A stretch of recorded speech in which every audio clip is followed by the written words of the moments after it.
టీషర్ట్లు track ప్యాంట్లు అన్నీ room number 119లో ఉన్నాయి. స్టేడియంకి వెళ్ళే ముందు అక్కడ సైజులు మన సైజులు కష్టం, బట్ చాలా వరకు సైజులు ఉన్నాయి, అవి కలెక్ట్ చేసుకోవాలి. Room number 119. ఇప్పుడు టీటీడీ పాలకవర్గ సభ్యులు సీనియర్ ఎమ్మెల్యే పెద్దలు జ్యోతుల నెహ్రూ గారు కొంచెం కోపం తగ్గించుకుని మిస్టర్ వచ్చిన టైం మాట్లాడండి సార్, మీ జోలికి రాం. అధ్యక్ష, కోపం కాదు, మీ ఇష్టం. ఇంకొద్దు. ఈరోజు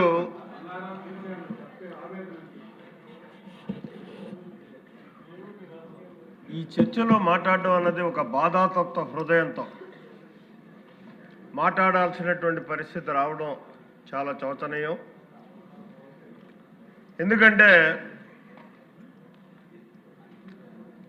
హిందూ సమాజంలో హిందువుల యొక్క మనోభావాన్ని దెబ్బతీసేటటువంటి విధంగా గత పాలకులు వ్యవహరించినటువంటి తీరు చూస్తే ఇక్కడ ఒక లడ్డూతోటే ప్రారంభం కాలేదు అధ్యక్ష. వాళ్ళ పాలన మొదలుపెట్టిన దగ్గర నుంచి విధ్వంసంతో మొదలై ఏదో గతంలో భారతదేశం మీద దండు తెచ్చేటువంటి విదేశీయులు చేసేటటువంటి అకృత్యాలన్నింటినీ కూడా గత పాలకులు చేసినటువంటి పరిస్థితి ఉంది. ఎందుకంటే ఎక్కడ ఏ హిందూ గుడి ఉంటే ఆ గుళ్ళో ఏదో ఒక అపచారం చేసినటువంటి పరిస్థితి. అది అంతర్వేద, రామతీర్థమా, ఇలా సుమారు 100 పైబడి గుళ్ళ మీద వ్యవహారం వాళ్ళు హిందూ భక్తుల యొక్క మనోభావాలను దెబ్బతీసేటటువంటి విధానంలో వాళ్ళు చేసినటువంటి కార్యక్రమాలు ఉన్నాయి అధ్యక్ష. అయితే వాటన్నిటినీ మనం చర్చించుకోవడానికి సమయం లేదని ముందుగానే మీరు హెచ్చరిస్తున్నారు. మా సోదరుడు నరేంద్ర కుమార్ చాలా వివరంగా నేను ప్రిపేర్ అయి వచ్చినటువంటి అంశాలన్నిటినీ కూడా సోదరుడు సభకు విన్నవించాడు. కాబట్టి ఇక్కడ మళ్ళీ తిరిగి వాటిని తీసుకురాదలుచుకోలే. ఎందుకంటే నేను ప్రస్తుతం ఆ భగవంతుడు నాకు ఇచ్చినటువంటి అవకాశం చంద్రబాబు నాయుడు గారి వల్ల కలిగింది. టీటీడీ బోర్డులో ఒక సభ్యుడిగా ఉంటూ అక్కడ ఆ దేవుని యొక్క సేవలు చేసుకునే అదృష్టం కలిగింది అధ్యక్ష. అందులో ప్రధానంగా అతి కీలకమైనటువంటి ఈనాడు ఏదైతే చర్చ జరుగుతున్నటువంటి విషయం ఉందో దీనికి కూడా ఒక చిన్న బాధ్యుడే. ఎందుకంటే పర్చేజ్ కమిటీలో సభ్యుడిగా కూడా నేను ఉన్నాను అధ్యక్ష. ఇక్కడ జనరల్గా ఇక్కడ నెయ్యి కల్తీ అంటున్నారు అధ్యక్ష, అది కరెక్ట్ కాదు. కానీ నెయ్యి కల్తీ కాలా.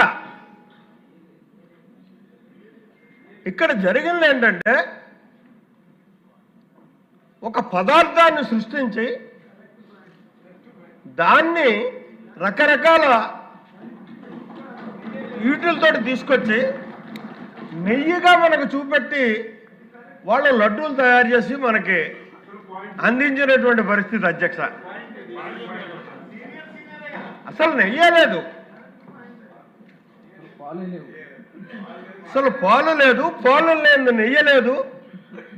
ఇక్కడ ప్రధానంగా మనం చూసుకోవాల్సింది ఏంటంటే అధ్యక్ష, ఫిబ్రవరి 29, 2020లో ప్రారంభమైంది అధ్యక్ష. ఈ కల్తీ భోగోతం ఎలా ఫాలో అయిందంటే అప్పుడున్నటువంటి నియమ నిబంధనలు గత తెలుగుదేశం ప్రభుత్వంలో ఆనాడు పాలక మండలి పెట్టినటువంటి నియమ నిబంధనలన్నింటినీ కూడా తుంగలో తొక్కి ఆ రోజు పర్చేజ్ కమిటీ ద్వారా ఏదైతే పర్చేజ్ కమిటీ సమావేశం జరిగింది ఆ సమావేశంలో ఒక నిర్ణయం తీసుకున్నారు అధ్యక్ష. మనం ఆ నియమ నిబంధనలన్నింటినీ కూడా నరేంద్ర చెప్పాడు, దాని జోలు పోలా, మళ్ళీ ఆ లెక్కలు చెప్పను. వాటన్నిటినీ తప్పించి కేవలం ఇప్పుడు చెప్పినటువంటి నెయ్యి కానటువంటి నెయ్యి తయారు చేసేటటువంటి సామర్థ్యం ఉన్నటువంటి వ్యవస్థలకి ఈ టెండర్ ఇవ్వాలనేటటువంటి దుర్బుద్ధితో ఆ రోజు ఆ పర్చేజ్ కమిటీలో నిర్ణయం తీసుకున్నారు అధ్యక్ష. ఆ పర్చేజ్ కమిటీకి ఒక ప్రత్యేకత ఉంది అధ్యక్ష. ఇక్కడ ఇద్దరు ప్రత్యేక ఆహ్వానితులు వెళ్ళారు అధ్యక్ష. 3 సభ్యులు ఉంటారు. ఆ 3 కాక ఈ బోర్డులో ఉన్నటువంటి కీలక సభ్యులు ప్రత్యేక ఆహ్వానితులుగా వెళ్ళారు అధ్యక్ష. వారే ఒకరు కరుణాకర్ రెడ్డి గారు, రెండో వారు ఆయన మొన్న దీంట్లో ఉన్నాడు చెవిరెడ్డి భాస్కర్ రెడ్డి గారు. వీరిద్దరూ కూడా ప్రత్యేక ఆహ్వానితులుగా వెళ్ళి అక్కడ వాళ్ళు మొనోపలి చేసి ఆ తీర్మానాన్ని చేశారు అధ్యక్ష. గత తీర్మానాల్ని పక్కకు పెట్టి మళ్ళీ కొత్తగా ఇవన్నింటినీ ఎడిట్ చేయించి అప్పుడు దాన్ని బోర్డుకి సమర్పించారు. బోర్డులో దాన్ని ఆమోదం చేశారు అధ్యక్ష. ఇక్కడ ఇందాక మా మిత్రుడు చెప్పినట్టుగా దీనికి బాధ్యులు ఎవరు అధ్యక్ష? అక్కడున్నటువంటి ప్రత్యేక కమిటీ సభ్యులు ఎవరైతే జిఎం అంటాడో జిఎం ప్రధాన బాధ్యత అవుతారు, ప్రత్యేక కమిటీ సభ్యులు అవుతారు, ప్రత్యేక ఆహ్వానితులుగా వెళ్ళినటువంటి ఆ ఇద్దరు అవుతారు. తదుపరి బోర్డుకు వచ్చిన తర్వాత బోర్డులో దీన్ని కులంకుశంగా చర్చించి తీసుకుంటున్న నిర్ణయానికి చైర్మన్, అక్కడ ఉన్నటువంటి బోర్డు సభ్యులు, ఎక్స్ ఆఫీసియో సభ్యులు కూడా అవుతారు అధ్యక్ష.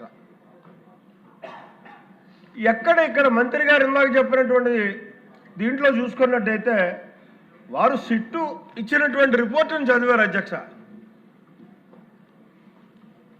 ఇక్కడ మనం చేయాల్సినటువంటిది కానీ ప్రజలకు తెలియాల్సినటువంటిది కానీ ముఖ్యంగా ఎవరైతే నిజమైనటువంటి బాధ్యులు ఉన్నారో వాళ్ళందరినీ కూడా ఇందులో మనం శిక్షించాల్సినటువంటి అవసరం ఉంది.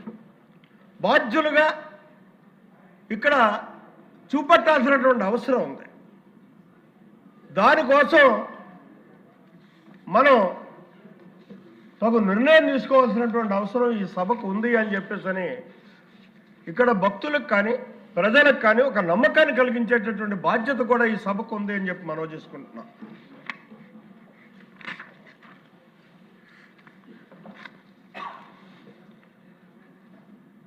ఇక ముఖ్యంగా చూసుకుంటే అధ్యక్ష, ఇక్కడ సుబ్బారెడ్డి గారు చెప్పగానే చెప్పాడు పాపం తప్పులు జరిగాయని చెప్పేసాడు. అయితే ఆ తప్పులు నాకు తెలియకుండా జరిగాయంటున్నాడు. శాసనసభలో ఆ చైర్లో మీరు కూర్చున్న తర్వాత మీ అనుమతి లేకుండా మేము మాట్లాడేటటువంటి పరిస్థితి ఉంటుంది అధ్యక్ష. తప్పుగా మాట్లాడినా రైట్గా మాట్లాడినా మీకు తెలుస్తుంది. దాని మీద చర్య మీరు తీసుకోవాల్సినటువంటి అవసరం ఉంటుంది.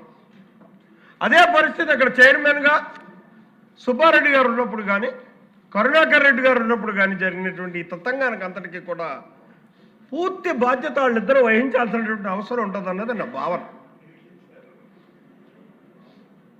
ఇకపోతే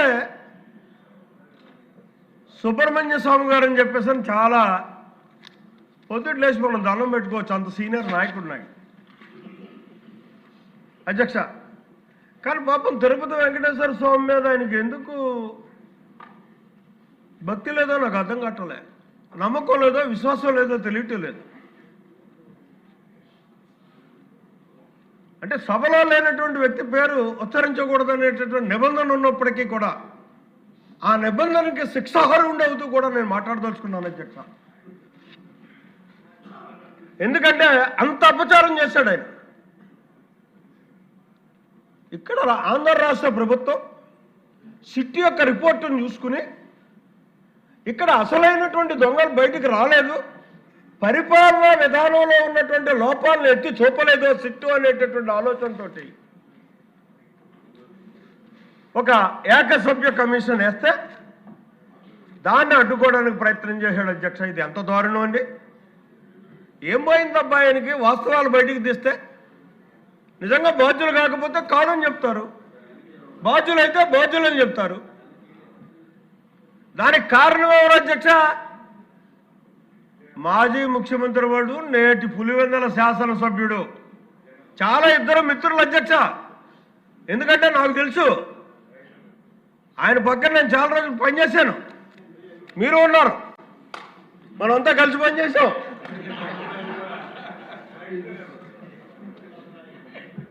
వాళ్ళిద్దరికి ఉన్న అనుబంధం ఏంటో కూడా నాకు పూర్తిగా తెలుసు. కాబట్టి ఇక్కడ ఖచ్చితంగా ఇది జగన్మోహన్ రెడ్డి యొక్క ప్రోద్బలంతో జరిగినటువంటి కార్యక్రమం అని మాత్రం మనం ఇక్కడ విశ్వసించాల్సినటువంటి అవసరం ఉంది అధ్యక్ష. అంతేకాదు అధ్యక్ష, దొంగ దొంగ దొంగ అన్నట్టుగా ఈ 4-5 రోజులు బట్టి కూడా శాసనమండలిలో జరుగుతున్నటువంటి భోగోతం ఎంత తప్పిదం అధ్యక్ష. అది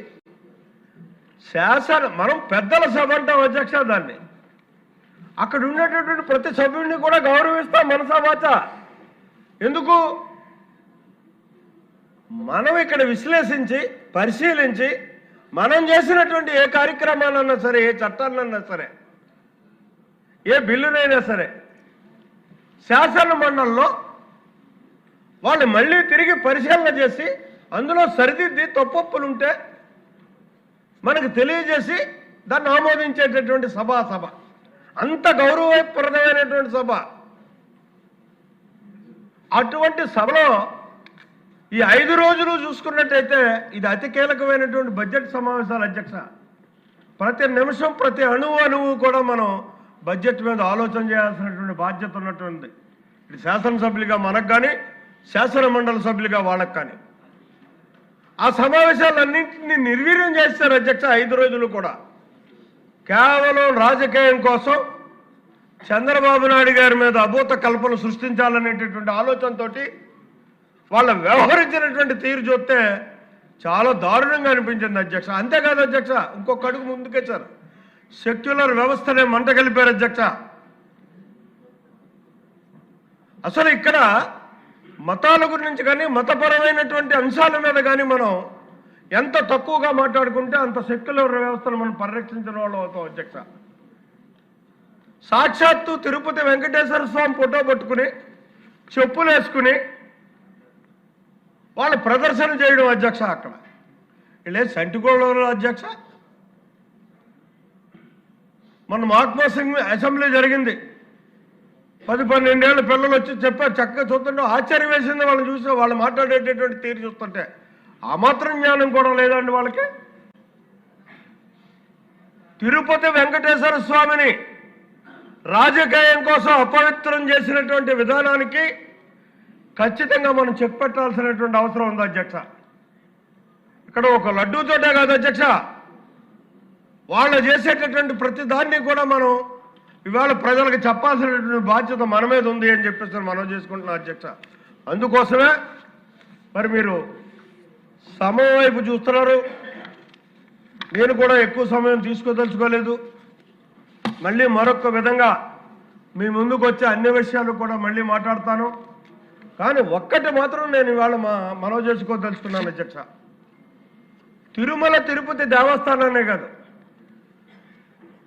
హిందూ వ్యవస్థను మనం పరిరక్షించుకోవాలనుకున్నట్టయితే నిన్న చర్చకు కూడా వచ్చినట్టు కొంతమంది మంత్రివర్గ సభ్యులు ముఖ్యమంత్రి గారితో చర్చించినట్టు కూడా వినికిడి. ఏదైతే స్వర్ణ దేవాలయం ఉందో ఆ స్వర్ణ దేవాలయానికి వర్తించేటటువంటి నియమ నిబంధనలు మనం ఇక్కడ హిందూ మతాన్ని పరిరక్షించుకోవడానికి ప్రధాన దేవాలయమైనటువంటి తిరుమల తిరుపతి దేవస్థానంతో పాటు ఉన్నటువంటి హిందూ దేవాలయాలన్నిటినీ కూడా పరిగణలోకి తీసుకుని ఆ చట్టానికి మరింత మెరుగులు దిద్ది మనం ఒక చట్టం చేసుకోవాల్సినటువంటి అవసరం ఉంది. అప్పుడే హిందూ మతం ఇక్కడ బతికి బట్టగడుతుంది, హిందువుల విశ్వాసాన్ని మనం పొందగలుగుతామని చెప్పేసి తప్పనిసరి పరిస్థితుల్లో నేను ఇందాకన్నటువంటి సెక్యులర్ వ్యవస్థకి విఘాతం కలిగేటటువంటి మాటలు నావైనప్పటికీ కూడా ఒక హిందువుగా బాధాతత్వ హృదయంతో ఇవాళ నేను ఈ ప్రపోజల్ని మీ ముందు పెడుతున్నాను అధ్యక్ష. మరి దాన్ని కూడా మనసా వాచ ఆంధ్ర రాష్ట్ర శాసనసభ తీసుకోవాలి, ఆ చట్టాన్ని తేవాలని చెప్పేసి కోరుకుంటూ, ముఖ్యంగా ఈ దొంగలను శిక్షించేటటువంటి కార్యక్రమాలు ఇవాళ మేము మాకు బాధ్యతలు ఇచ్చినటువంటి చంద్రబాబు నాయుడు గారి యొక్క ఎక్కడ అప్రతిష్ట రానటువంటి విధానంలో తిరుమల తిరుపతి దేవస్థానంలో మేము చేసినటువంటి కొన్ని అంశాలను ఈ సభ దృష్టికి తాదాల్చాను అధ్యక్ష. మొట్టమొదటి అన్యమతస్తులు ఎవరైతే అక్కడ ఉద్యోగాలు చేస్తున్నారో వాళ్ళందరినీ కూడా వాళ్ళ కడుపు కొట్టకుండా, ఇది కూటమి ప్రభుత్వం యొక్క విధానం అధ్యక్ష. మాకు మా నాయకుడు చంద్రబాబు నాయుడు గారు సూచించినటువంటి సూచనలు అధ్యక్ష. వాళ్ళ పొట్ట కొట్టకుండా వాళ్ళంతా